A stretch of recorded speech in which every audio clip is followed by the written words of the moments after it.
Welcome to the Bentley Systems training course where you will learn how to model surfaces in the STAAD.Pro Physical Modeler. In this particular video, we're going to show you how to create openings within your surface. Now within the STAAD.Pro Physical Modeler, you can create two different types of openings. You can create a circular opening or a polygonal opening. Through this exercise, we'll go ahead and work on both options. The first thing we're going to take a look at is adding a polygonal opening to represent a door in our elevator shaft. So what I'm going to do is I'm going to go ahead and select the surface I'm working on with my cursor. Next, I'm going to go to the Surface tab in the ribbon toolbar and tell the program that I want to edit my surface. Here you can see when you edit a surface, you're automatically going to be given some grid locations that'll be available for you to snap to with your cursor.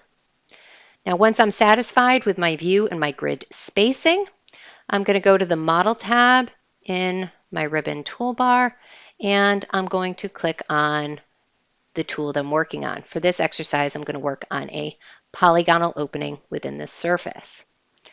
Now what I'm going to do is I'm going to use this grid as snap points. I'm going to select a grid location.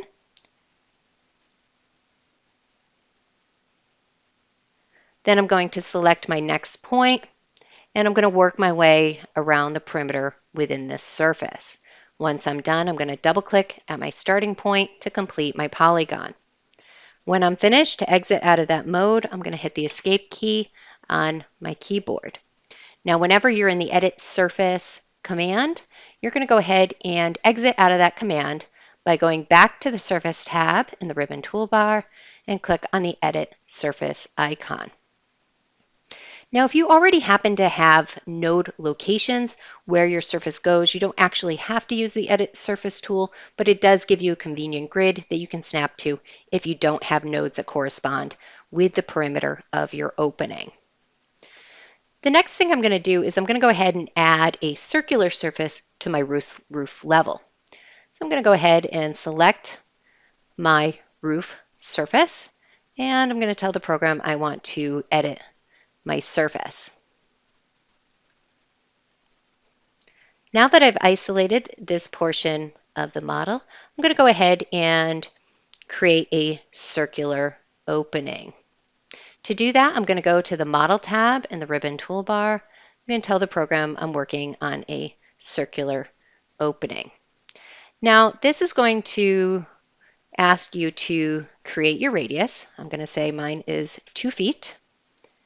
And the number of facets. That'll basically be the number of nodes along the perimeter once the finite element system is created. I'll go ahead and enter that as 10. Let's finish this off by clicking OK, and you're going to notice your cursor is going to change. What this is basically asking you to do is select the center point of your circular opening. So I'm going to go ahead and pick a node on my plan that corresponds with the center of this opening, and I'll go ahead and enter it there. Now I'm still in an active modeling mode. I can create additional circular openings if they are of the same geometry, or I can get out of this mode by hitting the Escape button on my keyboard. Again, to finish off this command, let's go to the Surface tab in the ribbon toolbar and unselect the Edit Surface icon. This will ask you if you want to commit that change, and we'll go ahead and click Yes, and here you can see that your circular opening has been created. Now at this point in our workflow, this completes creating all of the surfaces within our particular model. At this point, I'm going to go ahead and save, and then I'm going to move on to the next phase in my workflow.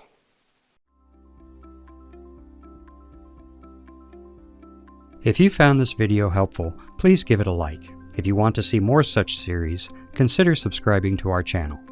Thank you, and see you next time.